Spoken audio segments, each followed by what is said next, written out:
Motivational speaker کہتا ہے کہ محنت کرو، کام کرو، لیکن کس طرح سے کر رہے ہیں یہ نہیں بتاتے۔ تو یہی سوال کل ایک ہمارے سیشن میں کسی اسٹوڈنٹ نے کیا تھا، تو میں آج آپ کو 2 ایسے پرنسپل بتاؤں گا جو آپ کو سکھائیں گے کہ کام کس طرح سے کرنا ہے۔ تو سب سے پہلا جو پرنسپل ہے، پرنسپل آف کنسسٹنسی۔ ایک چھوٹی کوشش روزانہ کرنا ہی ایک بڑی کامیابی کی چابی ہے۔ کنسسٹنسی کسے کہا جاتا ہے؟ کنسسٹنسی اسے کہا جاتا ہے وہ کام جو آپ روزانہ کرتے ہیں۔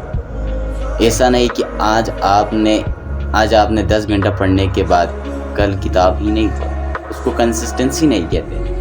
ایک ریسرچ میں بتایا جاتا ہے جب آپ کسی ہیبٹ کو اپناتے ہو اور آپ ہر روز اس کو کرتے ہو تو آپ کے مائنڈ میں ایک ہیبٹ فارمیشن ہونا شروع ہو جاتا ہے۔ اس کے بعد آپ کا جو مائنڈ ہے وہ آپ کو میسیج دیتا ہے کہ آپ کا ٹائم ہو گیا۔ تو اسی طرح آپ نے اپنی زندگی میں کنسسٹنسی اپنانی۔ آپ جو کام کر رہے ہیں اس میں کنسسٹنسی برقرار رکھو۔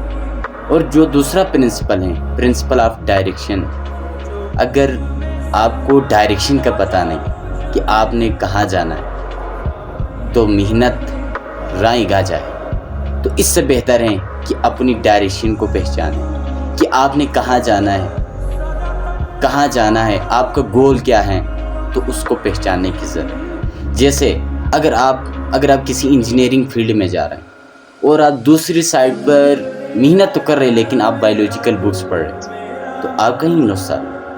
اس سے بہتر ہے اپنی ڈائریکشن کو پہچانیں۔ تو اپنی زندگی میں 2 چیزوں کو اختیار کرنا سیکھیں۔ پہلا کنسسٹنسی، دوسرا اپنی ڈائریکشن کو سمجھیں، تب آپ ایک کامیاب انسان بن سکیں۔